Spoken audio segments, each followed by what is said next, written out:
is happening, Magnus? That is the title for your booty, isn't it? But that's what the nerdrotic says. He says that Marvel is dead. And Secret Invasion is abysmal. Well, let's see what the man has to say. I will give my interjections, as usual, as I do with the drinker.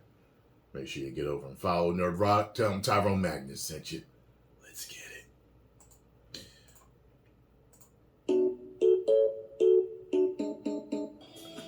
Nick Fury, director of S.H.I.E.L.D.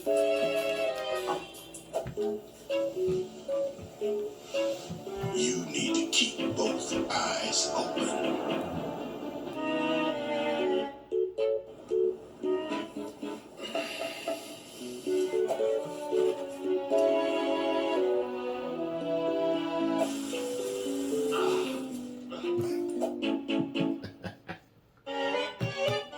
Nerdrotic.com. Welcome you over 817,000 practitioners of common sense and the 40% who haven't subscribed yet. Just when you thought things couldn't get any worse for Disney, Like that here comes Punisher Disney shirt, man. Marvel to say, hold my Bud Light. Sure, the last thing Disney Marvel put out turned out to be pretty good, Guardians of the Galaxy Volume 3, but as I said in that review, that is an obvious holdover from better times, and now we are back to our regularly scheduled MCU program. Yeah. And the timing couldn't have been worse for the House of Mouse. On the heels of two massive flops with Elemental Yeah, I didn't and go see Indiana that. Jones and the Dial of Went to see Dysentery, that. and another one possibly on the way, Haunted Mansion. And that's not to mention the tumbling stock.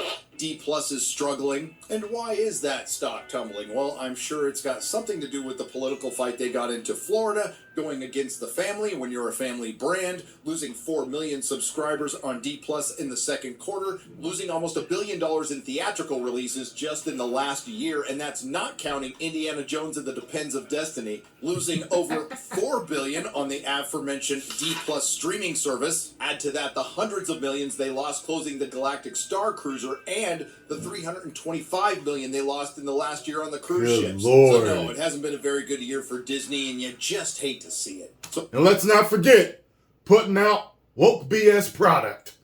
If you wasn't doing that, you would be thriving. You know it, and I know it, Disney. Now get back to doing what made you so great. Please. Y'all know I was a Disney head. I was a Disney head. Loved going to see your movies. Loved going to see Star Wars. Loved going to see Marvel. Now you have made it drudgery for me. Now I do it for the millions that watch around the world, that ask me for reviews. And I try. I have to muster all the strength that I can to go see these movies, to finish these series. I had such a hard time with it with Secret Invasion. I think after the second episode, I was just like, then I ended up skipping the third episode and then doing the fourth and the third and the fourth together. I think I might have skipped 2 more. I was not happy to sit down and watch. Now, I know some people hate watch Disney. See, I'm not a hate watcher. I'm a hope watcher.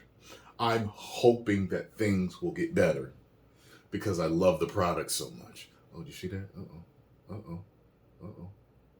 Anyway, so, I'm a hope watcher. Some people watch, I know they watch because they hate and they want to hate even more. I do not wish to conjure the dark side within me. The light side I wish to use.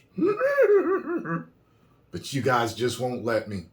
Every time the chosen one watches Disney product, my anger swells, making me powerful.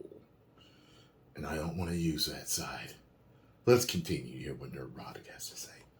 So after all that, what's the significance of a little D Plus show that nobody watched called Secret Invasion? It's probably just a fart in the wind, and I would agree with that until I saw the last episode. The MCU is here to stay. As you may or may not know, Secret Invasion...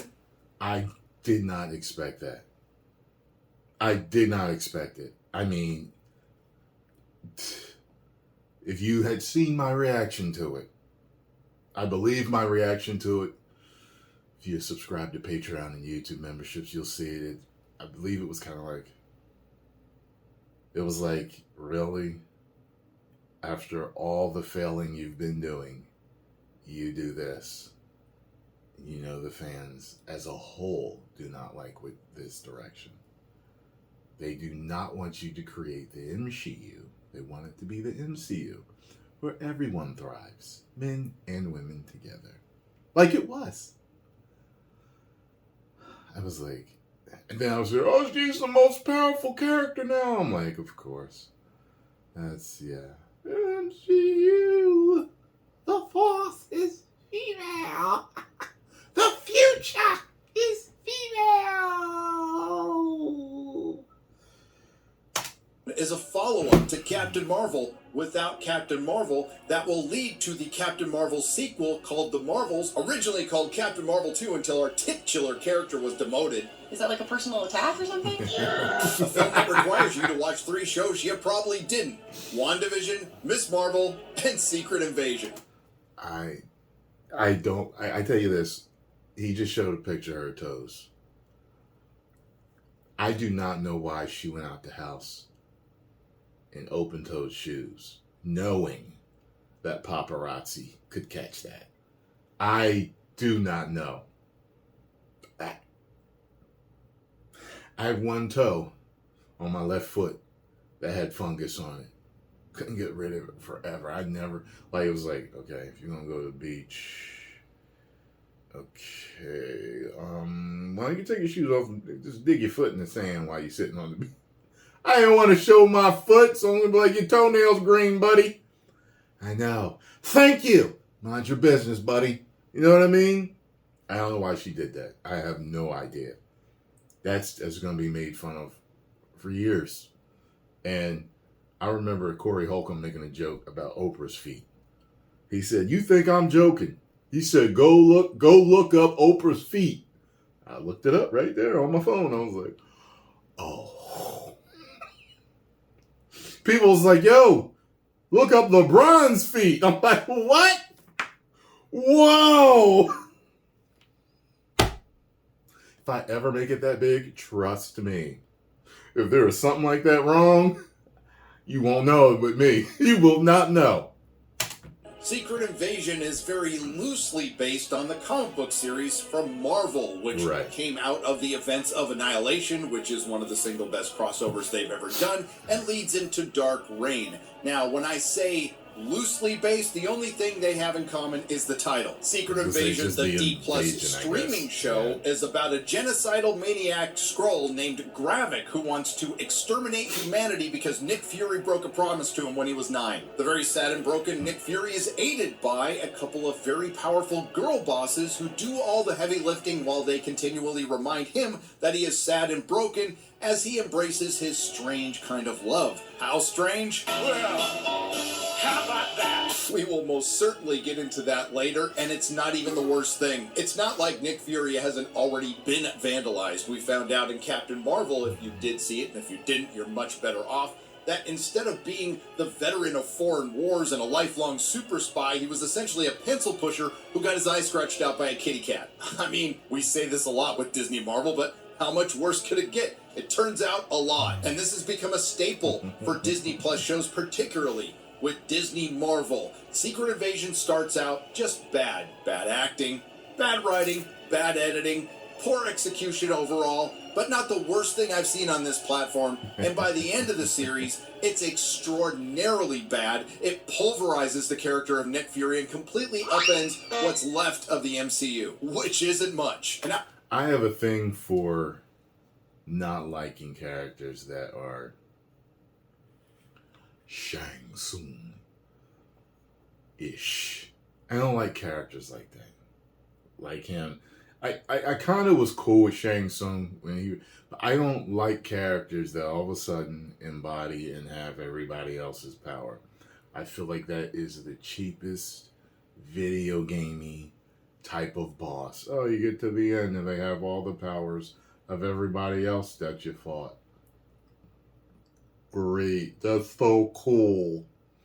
Maybe when you get into Street Fighter 4 and Seth has all those different, got the uppercut and the kick and the Dowsum arms, and it's like, I don't care story-wise what it means. I hate characters like that. They irritate the hell out of me. As soon as I saw that, I was like, oh, here we go. I would be remiss not to mention that in the middle of a Writers Guild and a Film Actors Guild strike, partially over... Except for Cell. Because I was perfect. For AI, the opening credits are made by AI. I like the intro. Are made I do within like the very the intro. first And the frames music. of the streaming show when they say present day. When it's not present day in the MCU, it's 2025, which is an interesting coincidence because that's the very same year that most of their content, due to the aforementioned strike, has been delayed to. Now that the WGA and the Film Actors Guild is on strike, you might have noticed that it's been kind of quiet. Kind of nice. Coincidentally, there's also 2 films absolutely killing it at the box office right now. But before all that, Sam Jackson did his very best on Oppenheimer and brand Mission Disney Impossible? Marvel, pissing off fans you can't afford to lose. From the Citadel of Journalism Vibe on June 23rd, 2023, Samuel L. Jackson compares redneck Donald Trump to 1960s bigots. Then he followed that up by throwing Brie Larson under the bus, saying the election of Donald Trump broke her. Well, in fact, it broke her, Samuel L. Jackson, and the rest of Hollywood beyond repair. Forgive me for stating the obvious, but whether you like Donald Trump or not, people are sick of hearing this. No one wants to hear how an election of a former president broke a couple of millionaires who pretend for a living. And I have very little doubt that that contributed to it being the second lowest viewed Marvel show on D+. What's the and first? it's currently sitting at a 4.1% user score on Metacritic, and it's sitting at a 58% audience score on Rotten Tomatoes. What's the first? I'm thinking now. There's something that was trash. It's just second. What's the worst?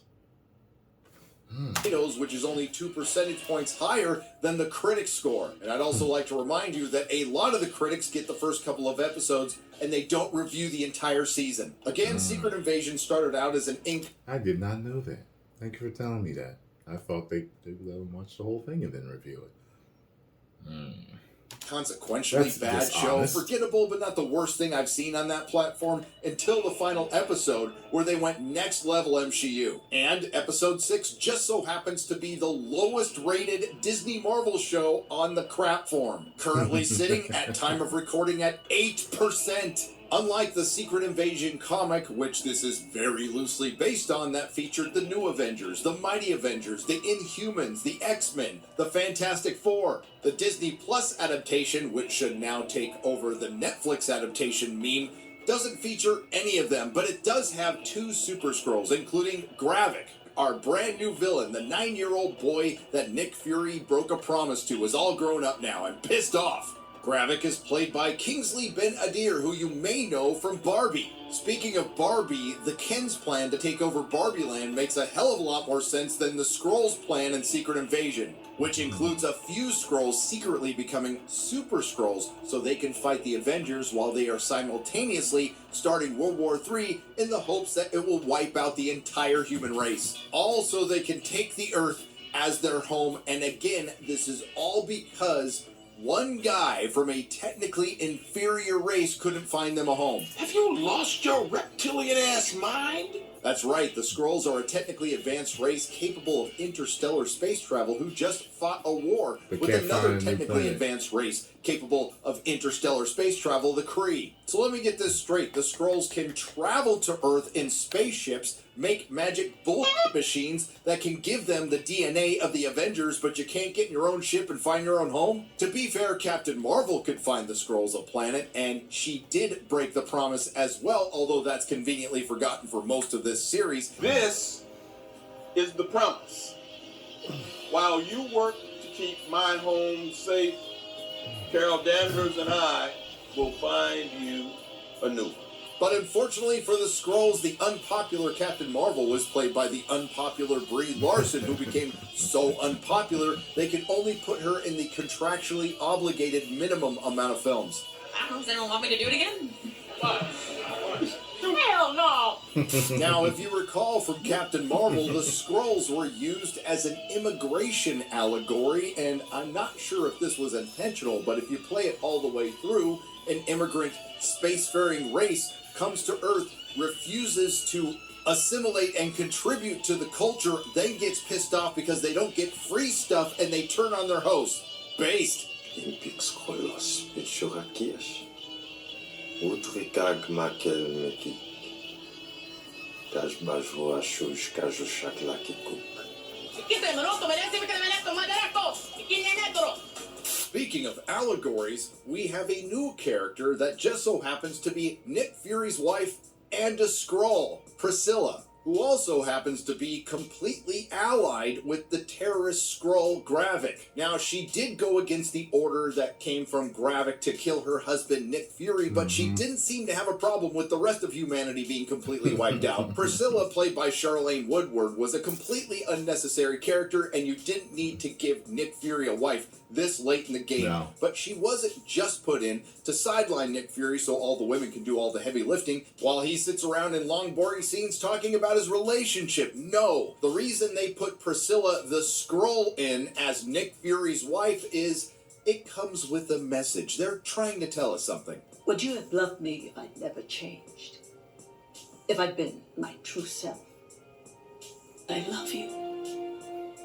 As I am. Look at those teeth. Only Woo! as you are. Message. Now, I know it's subtle. Certain acts of love, shall you say, are definitely out with her. But I think I'm picking up what they're putting down there. Hey, take a look at that. You need to settle down and mind your business, okay? I could be wrong. It's an affront to the very delicacy of my nature. No?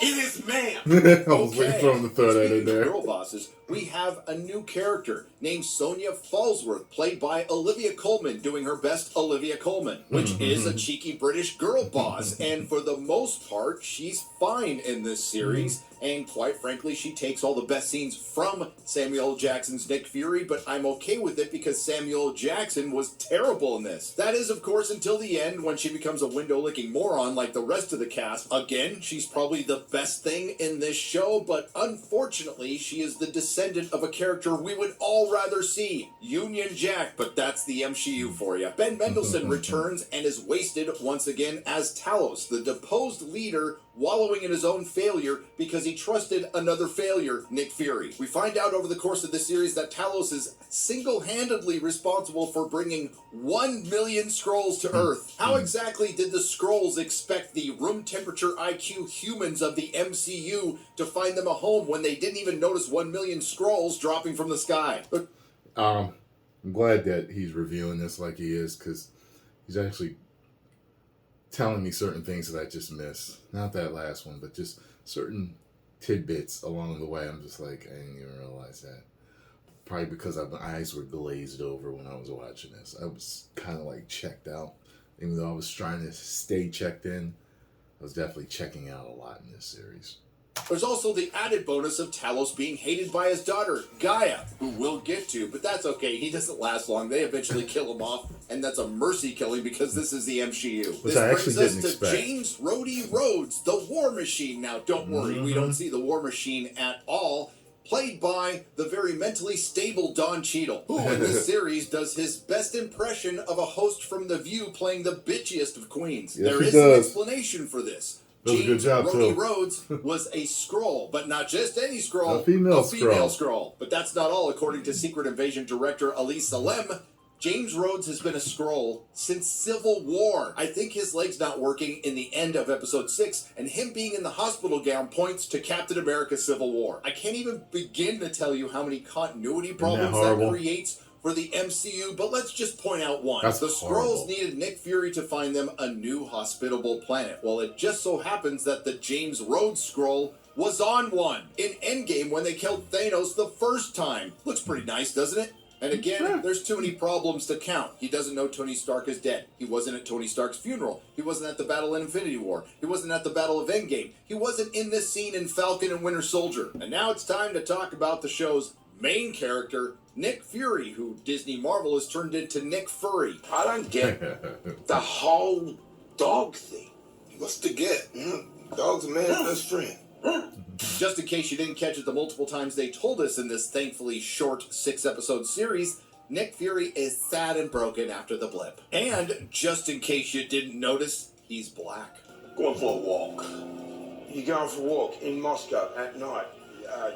Oh, you gotta stand out. So they go out of their way to point out that Nick Fury might stand out in Russia, but it's completely okay for this Skrull to wander around without a problem. I remember seeing this one black YouTuber talk about living in Russia, and he said he would get, like, I don't want to say a lot of racism, but he would definitely get it, man. He said he'd be like in the mall and people would be giving him the whole Nazi, salute, and people would say stuff. I'm like, wow.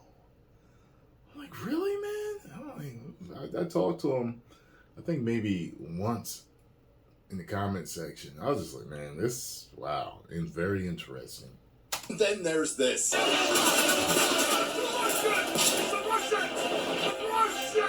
Let's recap again. Nick Fury from the comics, who didn't look like Samuel L. Jackson, at least in the 616, was a veteran of foreign wars and a super spy. Nick Fury, who is Samuel L. Jackson in the MCU, was a pencil pusher who lost his eye to a kitty cat and a total fraud.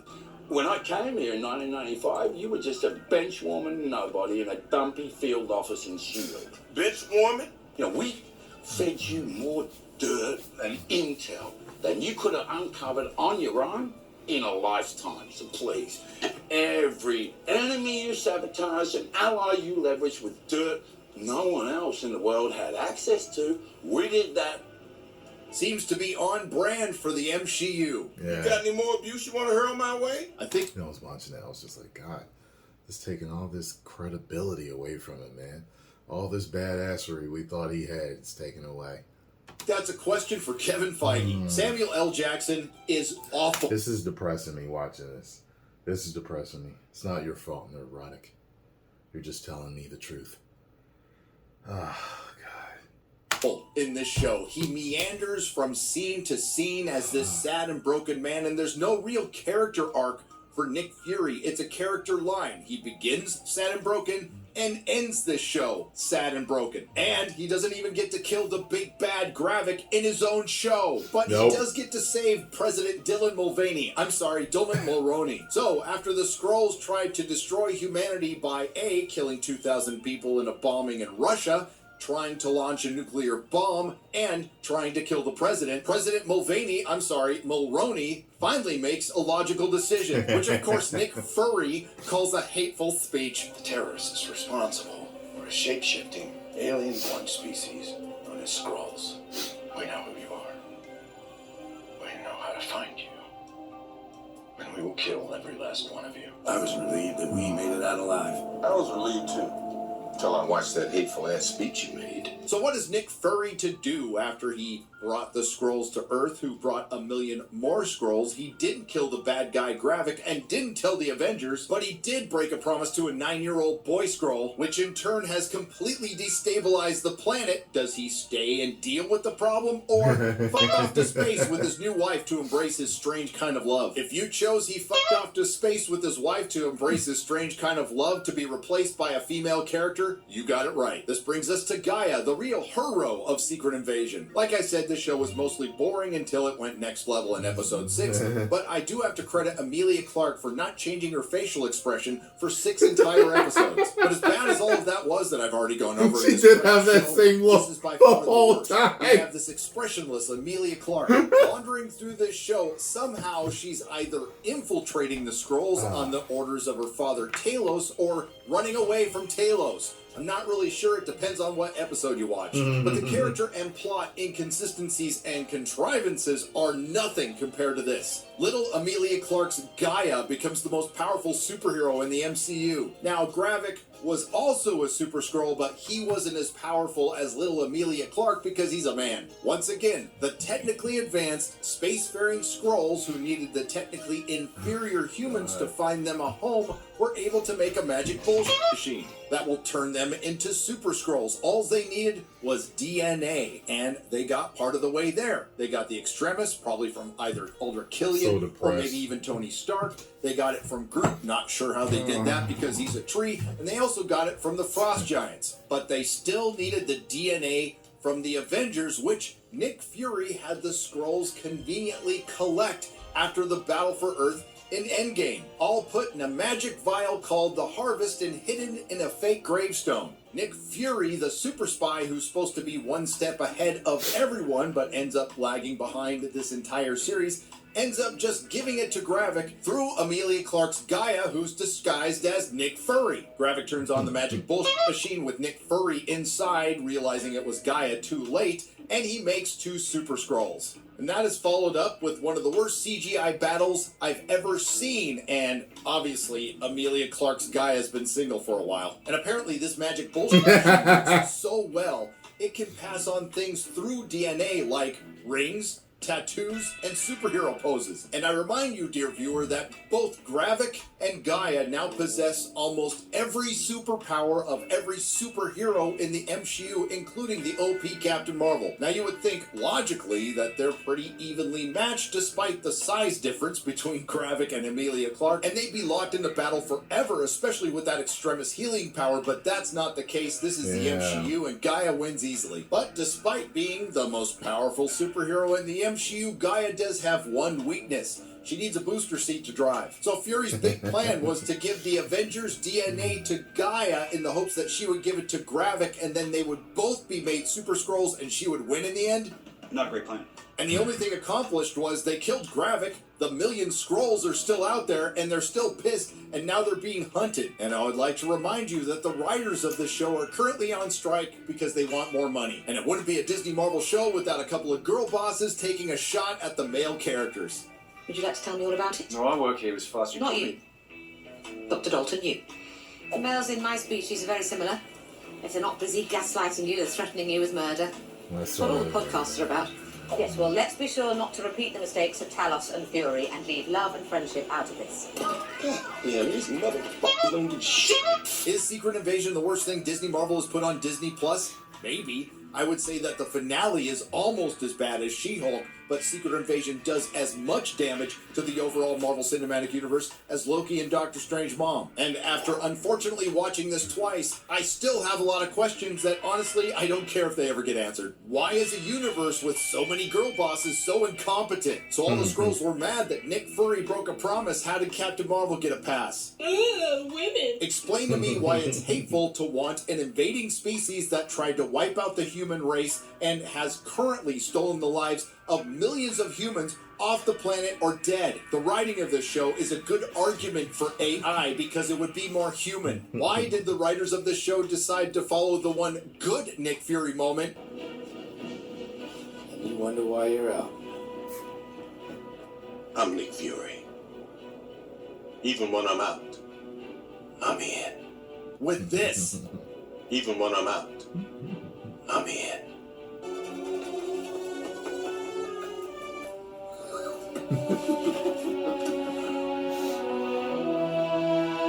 How the fuck has Rhodey been a Skrull since Civil War? You know, it would make a lot more sense if you told me Kevin Feige was a Skrull since Civil War. Whose bright idea was it to make Amelia Clark an action star, much less the most powerful superhero in the MCU? How did Disney Marvel get so bad at adapting their own intellectual property? They were supposed to be the ones to get it right. That answer is easy. Marvel died when they were bought by Disney. Why does everyone at Disney hate their own male characters? Another easy answer. The patriarchy. When the hell is somebody going to do something about that giant celestial in the middle of the ocean? I can't believe they killed Maria Hill for this garbage. All this over a broken promise. Wait till the Skrulls find out about Santa Claus. And it shouldn't be a surprise to anyone to hear that the lowest rated Disney Marvel show on D+ was still being edited while the series was airing. Secret Invasion director appears to admit series was cobbled together in the editing room even as they were releasing new episodes. Director Elise Salim appeared to reveal that later episodes in the entire story of the series was being put together as they released the first episode. And I think as we were editing, we're still finding the story. We were finding the story on episode 6 up until episode 1 had already aired. And believe it or not, Secret Invasion required 28 months of production and cost $212 million for this crap. To sum it up, it's just another Disney Marvel D+ show, and it wouldn't be that without the complete dismantling of another Marvel legacy character. Like I've said before, Disney didn't start the MCU, but they're sure as hell gonna finish it, and that time has come. Just like their fellow subsidiary Disney Star Wars, Disney Marvel has become a zombie franchise. It's still moving, but it doesn't make it any less dead. If you like what you heard, please like, share, and subscribe. If you didn't like what you heard, I thank you for listening this long. I will see you in the next video. nerdrotic.com.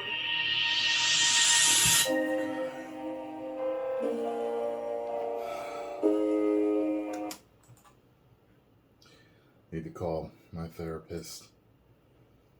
Oh, I am depressed. God.